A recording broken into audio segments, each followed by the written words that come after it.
Hey guys, this is BiXX. Welcome to another Mentoring Monday talk. We have another very powerful topic today, a little bit different. So I'll start it off and ask this question.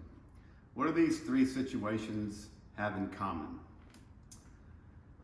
Somebody's tailgating you when you're driving on the interstate or the freeway and starts honking or flashing their lights at you to get out of their way.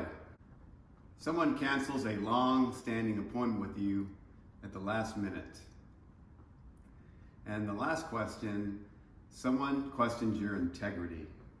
Sounds like three totally different situations, but what they all have in common is they cause you to take the action towards yourself personally.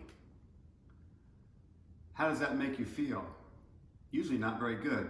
So today's topic is how not to take things personally. And I want to give credit to Frederick Emo's TED Talk for inspiring me to give this talk. For the best way to learn something is to teach it, and I certainly need to be a student on this talk. If we think hard enough, we can all come up with many experiences when we took feedback personal. Or if something happened that did not go our way, we took it personally. Why do we so often take things personally? Someone does or says something to us and we feel hurt. It is the other person's fault. He or she is responsible for doing this to us, and they're responsible for how we feel. We play the powerless victim. Which part of our brain says this? It's our ego. And our ego does not want to be criticized, and it wants to be acknowledged. It wants to be right. Don't you always want to be right? I admit I've often received enjoyment out of being right. But wouldn't it be easier to not take things personally? For other people not to have power over us? And yes, of course, so our energy can go towards positive and happy things. It really boils down to this powerful question. Do you want to be right, or do you want to be happy?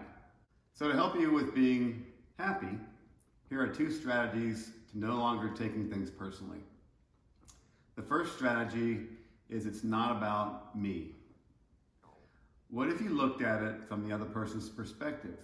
Simply shift your mind and shift your focus from me to we, and you won't take it personally. If you try to see the intention of the other person,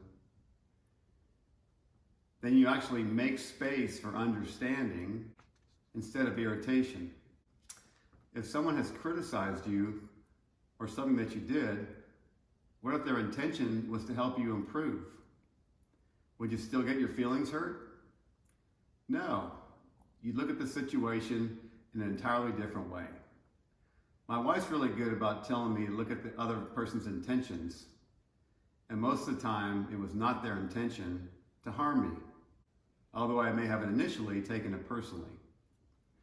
If someone attacks me on social media, I often tell myself that person's just unhappy, and I happen to be the next person that they attacked.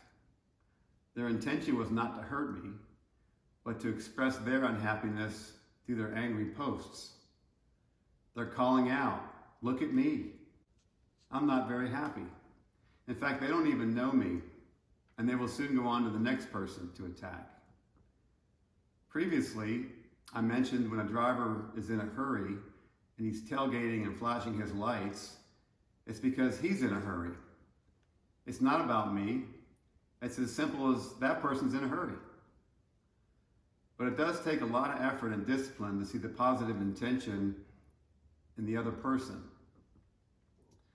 Our mind processes about 6,000 thoughts per day, and 80% of them are negative. So it's very natural to automatically take things personally, to look at things negatively. So you must really work at this. It takes practice. Think about the situation of a referee at a sporting event. How many times do the fans yell at the referee when they do not make the call in favor of their team? Do refs take this personal? No, because the fans' intentions are for their teams to win and to not call a fair game or a match. So you can see how focusing on the other person's intention can often take you away from taking it personally. If the first strategy does not work, then the flip side of that strategy is it is about me. Sometimes when you think this way, you start to doubt yourself. Those feelings of inadequacy that you have not resolved or come to terms with repeat in your brain. So when somebody criticizes you, you might be thinking, well, maybe they're right. How do they know?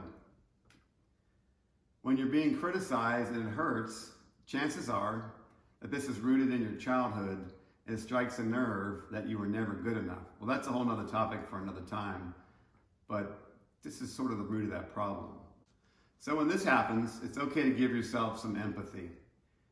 And it's okay to open up to the other person as to how that made you feel without blaming them.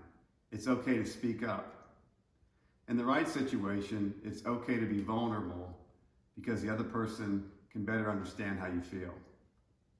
Often that will help the situation because now they understand you better. When you find yourself being criticized or something bad happens to you, try using one of these two techniques. Dealing with negative feelings is worth the effort. You'll feel much better.